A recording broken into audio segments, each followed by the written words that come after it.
everyone, welcome back to my channel. My name is Amelia and today we are working on my book a little bit more. We're doing some world building, and full disclosure, this video did not kind of work out as planned. Originally I was recording my screen and also recording like my face, so we had face cam. I was talking about what I was doing, but for some reason the audio for that just like didn't record. It's just like a flat line, so we don't have that audio. So what I've ended up doing is speeding up that footage, and I'm going to do a voiceover for you. So hopefully that works out okay. Unfortunately, these things just happen, you know. Sometimes you have technical difficulties. So yeah, let's just go ahead and jump right into the world building. All right, we're gonna go ahead and jump into the world building now. So the first thing that I did was use a map making website, and I just wanted to use this mostly to help me find kind of a good shape for my clearing, and I'll explain that in a second. So I ended up mostly just making the shape in here, and then I did kind of add in this mountain range, but this is not where it's going to actually end up being in the final map, so you can kind of disregard that a little bit. But anyway, so when I was talking about the clearing, I called it the clearing.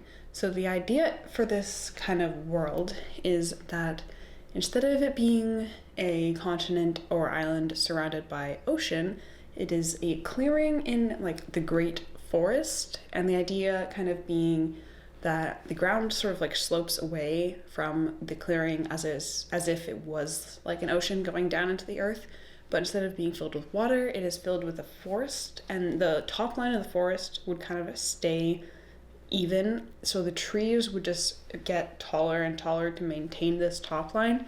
And the idea is that, like, the deeper into the forest you go, the more dangerous it gets, so it becomes very difficult for people to travel outside of their clearing. And I did see kind of a similar concept to this in a post once. I think it was on Tumblr. So I just want to put that out there, that it is something I have seen before, but it wasn't quite in this same vein. So I'm in Photoshop now, and the first thing I did was just kind of trace out the outline of the island based on the one that I got from the map maker. Sorry, the clearing. I'm already calling it an island. And then I'm just kind of adding in some little doodles for where the forest would be, just kind of try to show that it is a forest. I don't think it really quite worked out that well, but I'm going to make some changes to this kind of styling in the end map. Like, I'm going to make a physical map at the end that is kind of a slightly more stylized and a slightly more like a slightly revised version. So this red dot that I'm adding now is where the capital city is going to be, and this city is where most of the story is going to end up taking place. It's where the main lodges for each of the witch groups is going to be, and as well as like the main, like, I don't know, you call it like citadel, castle or whatever, where the ruler of the land lives. So yeah, that's where our main girl is going to end up going to from her little witchy area, and then a lot of it's going to take place there. So that's where that is. And then the dotted line there is just showing where that province ends. So we're going to end up having 4 provinces in this land, all ruled by like the king, I guess. I mean, and they each would have their own sort of separate like dukes, I guess. I'm not totally sure what the correct word for that would be. I'm gonna have to do some research on titles or make up my own. I might make up my own.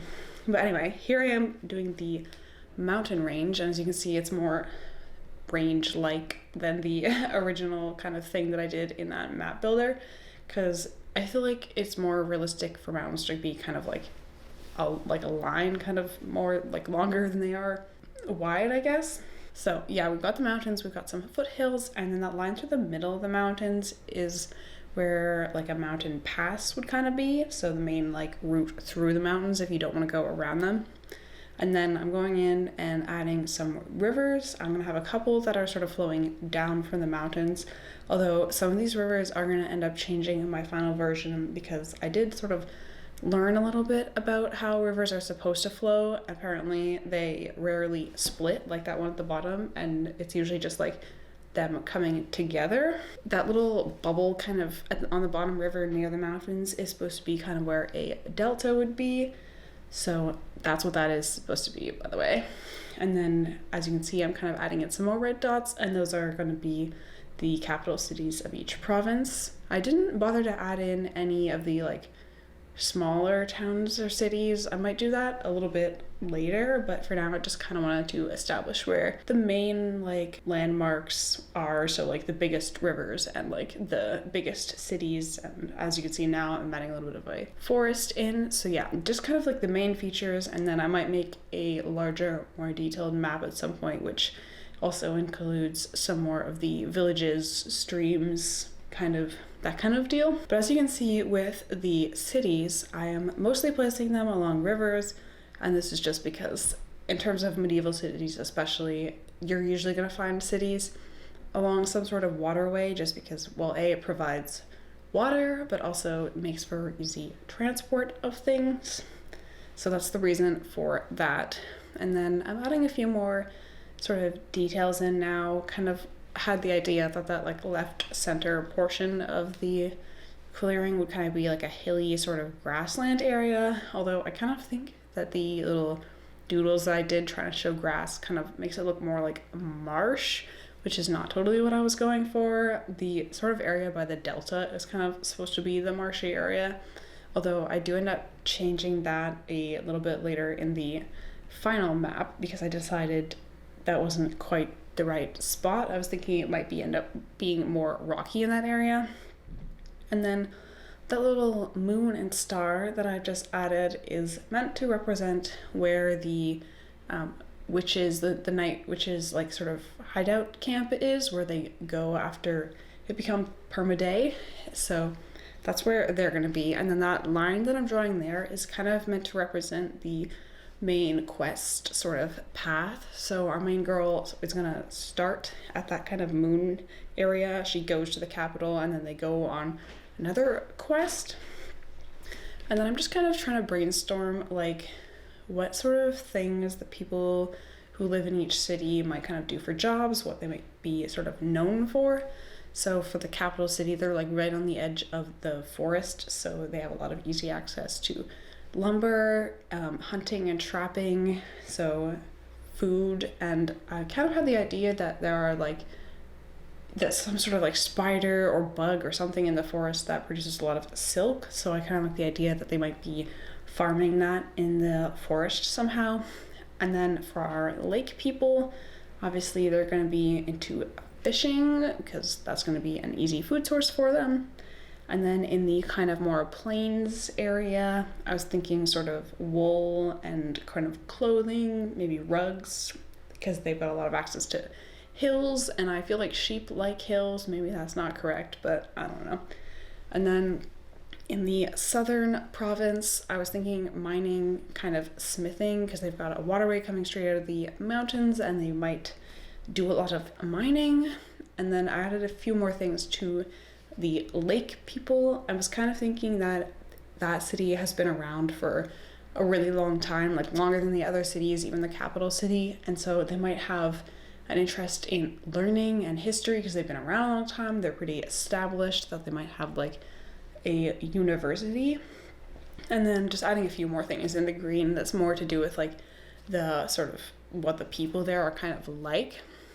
So for example, in the lake town, I was thinking that, you know, because they've got like fish and then also like the university, that's probably like a big class divide there.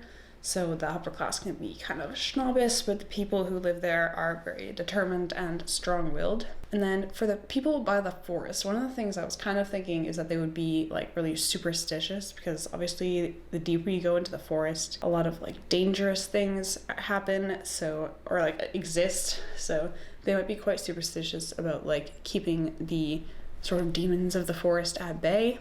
And then for the southern province, they're kind of isolated down there, so I thought they might be kind of separatist, not really want anything to do with like the king. And then in terms of hill lands, I was thinking that they're very kind of a spiritual people and they like healing.